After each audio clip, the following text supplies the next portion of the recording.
Imagine this. You're at dinner with friends and someone says something you genuinely don't agree with.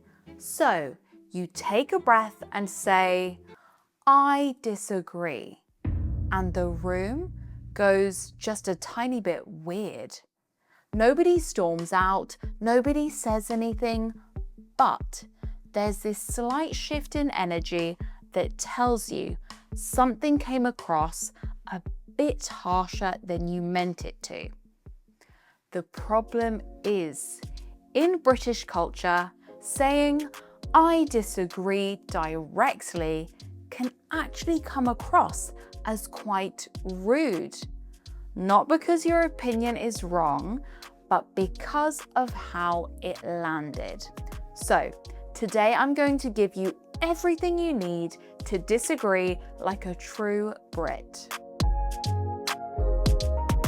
Section 1. Why British people disagree the way they do. Before we get into the phrases, I do want to give a bit of context, because once you understand why British people disagree the way they do, the whole thing makes a lot more sense.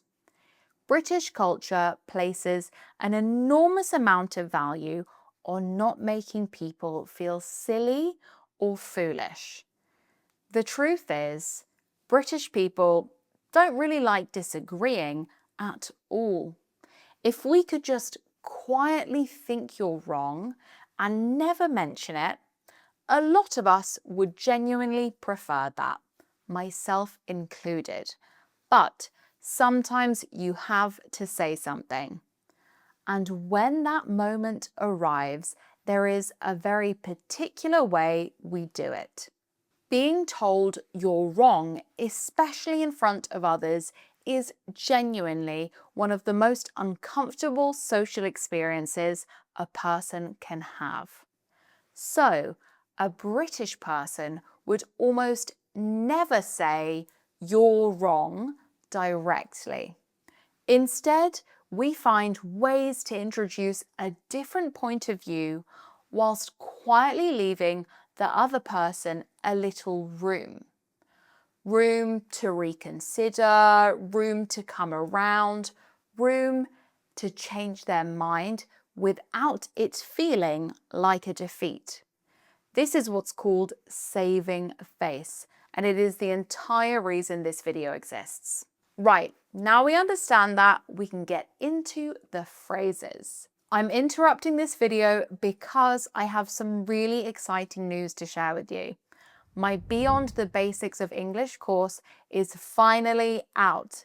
It's really different than most courses out there because it's using action-first learning. Before every lesson, there's a challenge to really get your brain working. I've been working on this course for over a year and I'm so excited for you to get your hands on it. Join the course today by clicking the link in the description. Now, back to the video. Section 2. Phrases Brits use to disagree. So, let's start with the one I use most often because it is genuinely brilliant and it works in almost any situation. When you want to disagree without making the other person feel dismissed, you open with, "I see what you mean, but." Those first 4 words do so much work before you've even got to your actual point. They tell the other person that you've listened, that you're taking their view seriously, and that what's coming next is a different perspective rather than a rejection. For example, "I see what you mean, but I think the timing might be an issue. The disagreement is completely clear, but it's been cushioned just enough." This is the one I see learners skip most often, and honestly, it makes such a difference. Now, if the gap between your opinion and theirs is quite large, you want something that gives a little more room before landing your view. Something like, "That's an interesting point, but personally, I see it a bit differently." And here's something worth knowing about the word interesting in British English. It doesn't always mean what it seems to mean.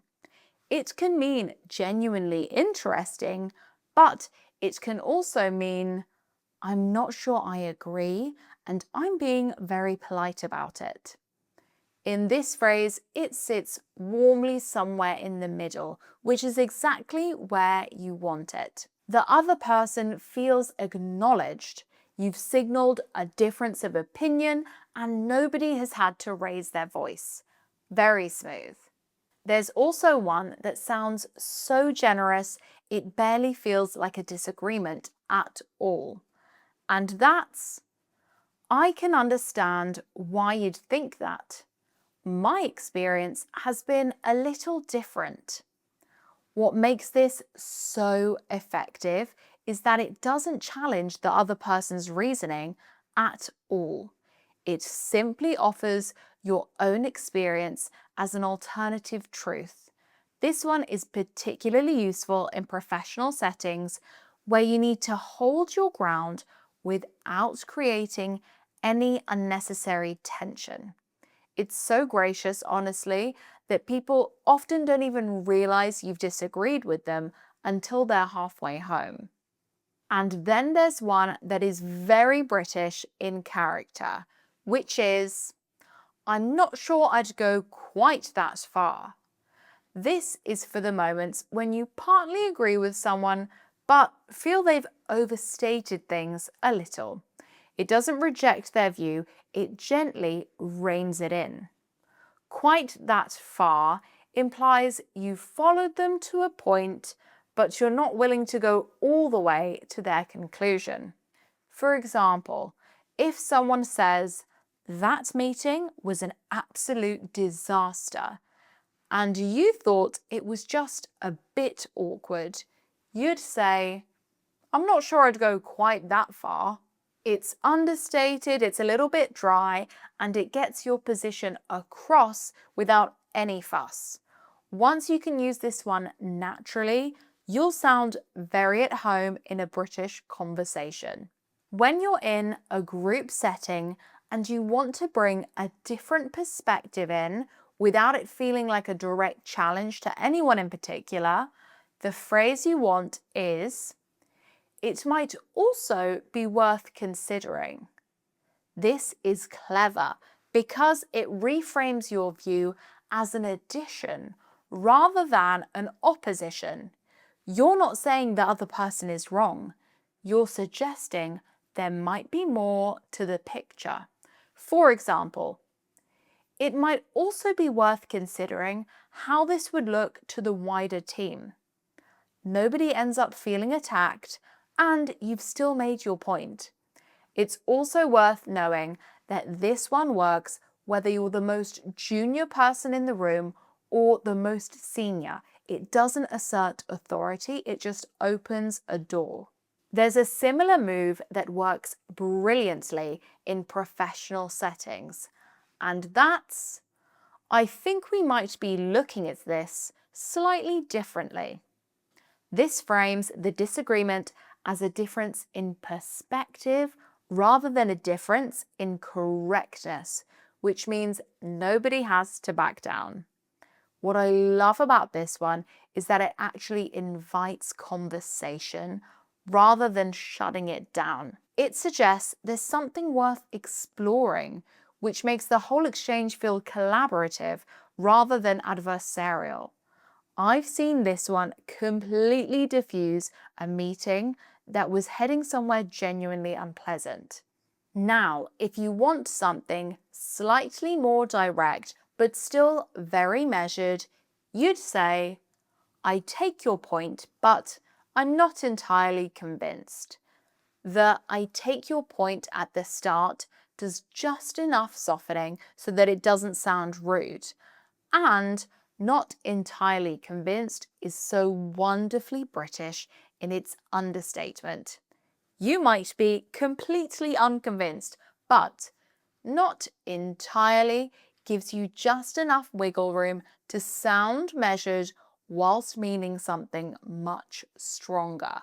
For example, if a colleague is pushing a new idea you really don't think will work, you'd say, "I take your point, but I'm not entirely convinced this is the right approach." What you mean is, "I really don't think this will work."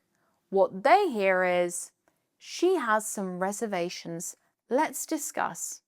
And somehow everyone leaves the conversation feeling fine about it.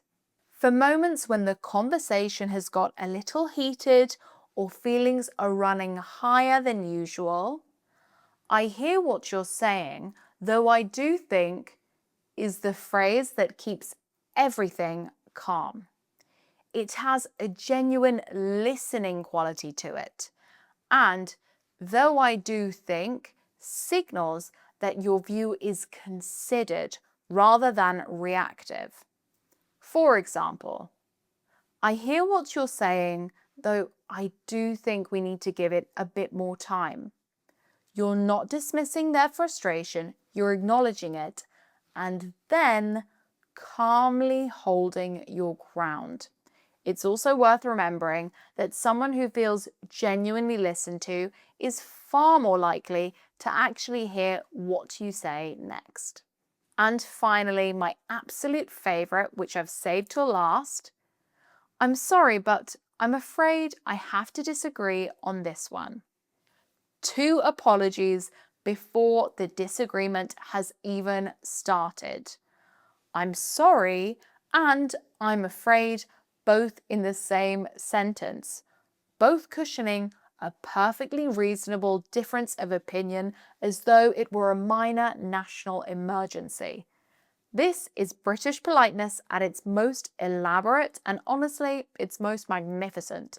The person on the receiving end knows you disagree. You know you disagree. Everyone in the room knows you disagree.